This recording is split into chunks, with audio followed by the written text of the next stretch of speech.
No, just me. All right, so here's what we're going to do now. So now we're going to go over your training. All right, so flip over here. Yeah, you can see it. All right, so here's the deal. A couple things on this. So now we're going to get a little real on all your stuff. I believe in you. I would definitely be having a conversation with you if I didn't feel like you could do it. And our job is to put you in a position to succeed. All right? So I believe in you that you can do it. But I want you to also just look at this page, flip it over one time, flip it over one more time. That's it. You're done. That is all you have, right? So if you start thinking things like, when the new year comes, that's when I'm going to start training. Or I just can't, I need this weekend off, but I'm going to go to the next one. You get about 18 bike rides. So doing this as an individual, you will ride your bike 18 times. You start missing workouts, you're down to 14 times. You miss a whole bunch, you're down to 10 times. You will not be able to make up your fitness. You cannot miss sessions or whatever and say, oh, you know what, this week, I'm just going to hit it really hard this week. That doesn't do anything. Like, you're just going to fall farther and farther behind. And I don't think that's going to happen to anybody. I'm just making you aware of how important that is, because you really need a lot of volume and time under tension. How hard you work is secondary to putting the miles in, because you are right now having a conversation about just finishing the race, not winning the race. So hard work for 10 minutes is nothing compared to a 3-hour run. And it's just the time under tension. You can be very strong, you can be very athletic, but if you haven't been under tension for 4 and 5 hours, you're going to start breaking down in a way that you haven't experienced before, and you're not going to understand how to deal with that. And if you can squat 500 pounds like this, that is way different than being under tension for 3 hours like this, and the muscles just start breaking down, and you start getting cramps, and I didn't know how to manage my nutrition. Those are all things that you're going to run into, and I'm just doing that to bring the severity of it. Okay, so now that you're all excited about it, so here's what we're doing. We're not going to micromanage your training. All right, so again, the goal really is to finish the thing and be your best self, and you do you, but we're not interested in like you being a specialist where we're getting off the bike in 2 hours and 15 minutes and running 5:30 miles. Those types of training ideas would need to be on Monday you do this, on Tuesday you do this, on Wednesday you do this, so on and so forth. So what we're going to do is give you kind of some general guidelines, and we're going to say what is the building blocks that need to be done. And those building blocks are all of your WOD classes and your long stuff on the weekends. All right, so you got WOD classes, long stuff. Those are the building blocks. That's what can't actually go away. We're going to talk about bonus work and all that kind of stuff if you want to hit the pool more frequently than what's prescribed or whatever. But that's the building block. You have to get that stuff. Anything above that is awesome. We also aren't doing single modality training. So the two things that we really know how to do in the fitness world is endurance sports and bodybuilding. That's it. You can go online right now, Couch to 5K. You can go sign up for a marathon program. I'm not saying they're bad. I'm just saying we kind of got that down. I want to be a bodybuilder. Great. You can get a carb cycling program, lift this much, take this long. You start talking about anything else, we really don't know what we're doing, like in the grand scheme of exercise. So there's a lot of variables. And I say that loosely, meaning that you can't go online and get X, Y, and Z training program for something that's multiple modalities. So what we want to do is we don't want to fool ourselves and say, from now until May, I can build out the whole training program and nothing will go wrong. So we really just kind of built out 8 weeks. So we built out November and we built out December. There are going to be things that change along the way. Maybe this training is not aggressive enough. Maybe it's too aggressive. Let's see how the group goes as we go through it. At the beginning of every month, you're going to get an email for that month's training. So January, in the beginning, like January 1st, well, let's say like December 31st, you're going to get an email for all of January. And then same thing at the end of January for all of February. So we can make those needed adjustments based on how the group's going, but you will see your training a whole month in advance. Cool? Okay. You'll also look at it and you'll say, okay, what I'm really looking at is I'm looking at my week and then my long stuff. So if you look at November 4th through the 10th, you need to attend 3 WOD classes. After one of those WOD classes, run 2 miles. All right? That's all you got to do that week. Then we're going to do today, we're going to do a 3-mile run. And then next week, you got to attend 3 WOD classes. You're going to run 2 miles after 2 WOD classes. And then next Sunday, you already have that out there. We're going to do a 60-minute bike and a 20-minute run, so on and so forth. So you see that that's like really general, right? It may get more specific based on how everybody does. You'll notice that throughout the 8 weeks, we only have you in the pool like 1 or 2 times. You can gladly go above that, but that's your minimum work that needs to get done. Cool? Now, when you look at, I want to do more, you can always do more, and most people want to do more. But if the answer to being a professional athlete was just do more, then you'd be telling me that everybody who's not a professional athlete just doesn't work out enough. So the person who wins Ironman is the person who works out the most. Probably not. If you increase your training too dramatically, and this is why it starts so basic, like when you really think about it, you probably come to 3 WOD classes a week anyway, so just one day run 2 miles, right? Like it's not that much of an increase, but what we don't want to do is overtrain. You don't want to say, today I'm going to do it, and I'm going to come to 6 WOD classes. After all of them, I'm going to run 2 miles, and then I'm going to hit the pool twice. You're probably going to get sick. Like seriously, you'll start feeling like you have the flu. You'll start overtraining. Your body will feel hot and tense. You'll probably increase the chance of injury, and you'll start robbing from your future. So what will happen is 3 weeks from now, you'll feel miserable when everybody else is steadily increasing because the building blocks were steadily up. We're going to follow about a 2-week up and 1-week down training program. So you'll build up for 2, drop down for 1. Build up for 2, drop down for 1. It's kind of like taking 2 steps forward and 1 step backwards. A lot of marathon programs will follow that same deal. It works really well at decreasing the chance of injury and over fatigue as you go through it. About every 8 or 10 weeks, you'll follow a deload week where we'll almost take the week, not necessarily off, but you might only attend WOD classes, long stuff on the weekends. Cool? Also, when we look at days and we look at time, days and time are completely made up. Somebody decided to call Monday a Monday. Somebody decided to call Tuesday a Tuesday. It doesn't matter when you get it in as long as you get it in. So, for example, there's several people that couldn't attend today for whatever reason. I don't care if you run 3 miles with the group like we're going to do today, later today, tomorrow. It doesn't matter as long as it's within the week. Because again, we're not micromanaging your time, right? I am not saying that every single week 37 of you are going to show up to our group rides. Something's going to happen. We're not even going to be able to be there every single week. Like something's going to happen between now and May, right?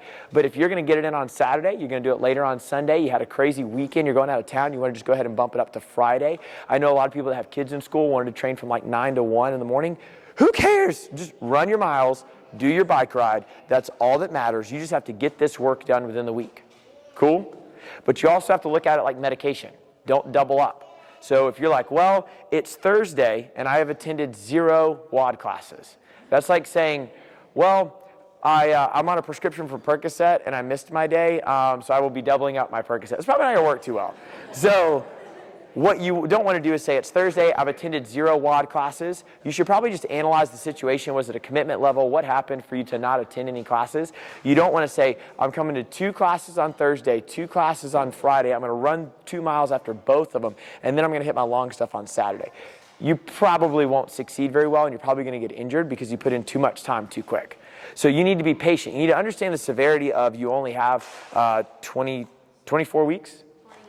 Yeah, and the week before race week is a taper week, so don't even count that. Can you, just because it's on video, give me 1 second. But yeah, so you just need to understand the severity of it, but roll with the consistency of it. Cool?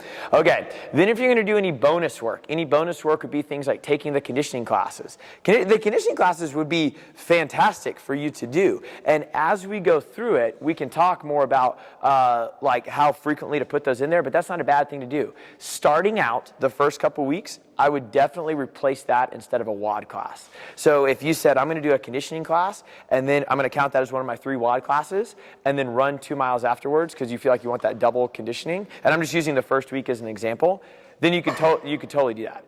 And now some of you do take a WOD class and then a conditioning class. If you've been doing that a while, I'm really fine with it. I'm saying that if you're like, okay, this is week 1, I like the attractiveness of coming to a conditioning class because it is conditioning, and then I'm going to go run afterwards, and you've never done that before, you've never taken 2 classes in a row, I would just stick with the conditioning class. You want to be really conservative in your first couple weeks to make sure that you're building a base to draw from all the time. All right? And then the pool, honestly, you can hit that as much as you want. Really, it's a very fast recovery rate. There's little to no impact on your body. I would not run every day. I would not bike every day. Those can be pretty traumatizing. They're tearing apart your muscle tissue. You're pounding on your body. But swimming, you can go practice that all the time, and you're probably going to be pretty good. So anything that you do with swimming is pretty solid there. And then there's that. The first two sessions, this session and next Sunday, we need to be very focused on breaking into A, B, and C groups. And that's not an elitist thing. It's so you know who to train with for a couple reasons. Number one, like I said, there's no way that now until May, everybody's going to be here every single Sunday and at the same time. But it would kind of benefit you that if you know that Brad, Matt, and Alex all run in the same groups, none of them can come this week or they got to go somewhere else, and they want to get together on their own time to run, there's that's advantageous to you. You kind of start building your small groups within the large group. That way you can commit to, we're going to hit a bonus session throughout the week and we're going to go swimming. That's awesome. You want to know that. Number two, you also want to be very aware of your abilities so you don't decide to cycle with the A group and then halfway through you are dying and all of a sudden you can't even hang with the C group. That's not good, right? You want to know where you're at to find your group. It will make your training a whole lot better to stay with, and then the group kind of naturally pushes themselves to move better and faster. Cool? Okay.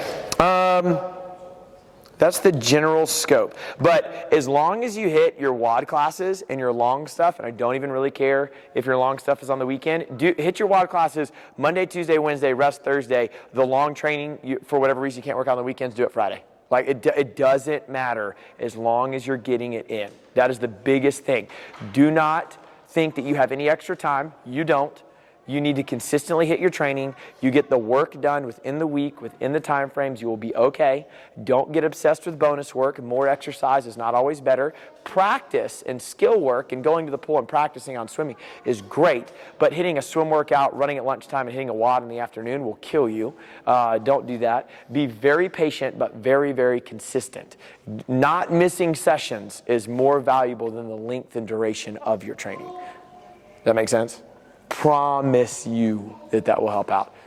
And just so we're clear, because I know we're all like fitnessers with deadlifts, make sure you understand the difference between intensity level and tolerance level. Intensity level is I can do Fran really, really fast, and then tolerance level is I can do Murph, right? So there's a big difference. And your training in here will build that, but there's a lot of value to long duration training, and both play it. I'm just saying that like I said earlier, 30 minutes on that assault bike is awesome. And it will build fitness, like that's for sure. But it will not make you more comfortable on your 3-hour bike ride. The 3-hour bike ride will make you more comfortable on the 3-hour bike ride. Cool? Okay, now, do we have any questions on your training? And then Amy's second, because she was first.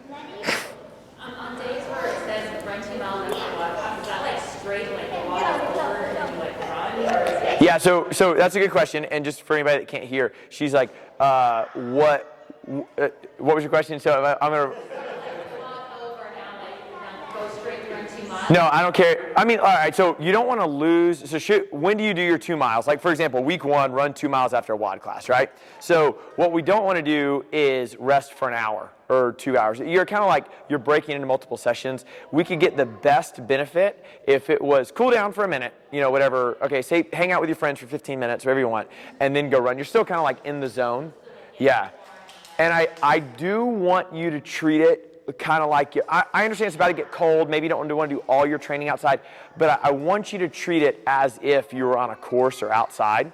So what I mean by that is I'm fine with you using the air runner or a treadmill. Maybe you go swim in the morning and you just happen to be at a Globo gym like LA Fitness or something and you want to go run on the treadmill. That's fine. I just don't want you on the treadmill every 800 meters getting off for 5 minutes and stretching and getting water. That also is not going to make you any better out on the race course. So it kind of needs to be like I have awareness of what I'm doing. Let me get Amy, then Don. When you say after the WOD, is that important that it needs to be after? No, that's a good question. You can run before. We're looking at time under tension. Your entire training program is built on time under tension, which is the duration of exercise, because you're not trying to be a specialist. What is the volume that Amy needs to get done to be able to perform the race to the best of her ability? If we were doing anything outside of that, like speed work and tempo work and cadence and stuff, we'd be saying on Monday do this, on Tuesday. We're not. You're going to have fun, and this is a cool way of expressing your fitness. Cool. So it's okay if we're already coming in 6 days a week to the sun, so that's what I'm doing. Yep, so for example, Yana specifically, all you're going to do, so if you come 6 days a week to WOD classes, great. You have to hit at least 3, done. You hit more than that, great. We're just kind of being cautious in how much we add to the program because your body, all of you are fit. That's not the issue. You're actually, if we were to do like blood measures and fitness levels, you are probably fitter than 99% of people doing the half Ironman, all right? You can be very overweight. You can be very out of shape and have a high tolerance level and do the race. That's really what you're like arguing, right? Like people are going to cross the finish line that are 100 pounds overweight and go for awesome. That's good for them. I don't want you to think that like it doesn't mean they don't work out. They just have a high tolerance level, right? So you might be really, really good at working out 6 days a week, but you've never experienced 6 days a week plus a 30-mile bike ride. Like, you know what I'm saying? So it's that extra level of tolerance. So you got your 6 days a week, do that. Great. That was check mark number 1. After one of those days, you need to go run 2 miles because your body has not experienced six WOD classes plus a 2-mile run. And then on the weekend, we're going to go and do this. So keep doing it. It's the caution of introducing new stuff. Is the air runner like going to use that instead of outside? Yeah, you just need to treat it like, yeah, there's a big difference outdoor running and indoor running, but you just need to treat it like I said, every 400 meters, you don't need to be getting off and going to the lobby. It's like, if you're going to walk, that's fine. It's just, what would you do outside? You would walk and be advancing forward. You can't be like, you just walk on the air runner. And I have heard it's a hilly hard course. Yeah. So just keep that in mind if you want to. It's a hilly, harder running course. Now, So don't like just straight run on the treadmill. yeah. No hills. Now, here's a couple other things on your training. Number 2 is you're going to notice that we have brick days on here. So you're going to hear us use that term a lot. Brick is like stacking bricks. We're going to overlay things. That's like going from a bike into a run or a swim into a bike or something like that. Those brick days are really valuable. And after a lot of your long sessions, we're going to try to get some brick work in to get your body adjusted to it. It's really weird going from laying down in the pool to standing up and trying to get on a bike and then getting off a bike and trying to run. So those days are really important. It's a different stimulus level too. We also broke down each week in here in your training packet. I would encourage you to always refer back to this packet and write down all your training that you're going to do or that you did, because it will show you if you're missing things. It will show you kind of what you did, and it helps hold you accountable. But you'll also you'll notice that even if you go past your training in here, there's all these sections for notes and stuff, and you can write down all of the training that went well or didn't go well, all the nutrition things that you tried or that you want to try, or nutrition things that didn't go well. Like, at some point you're going to feel miserable, and at some point you're going to feel fantastic, and you want to know what made that happen throughout your training.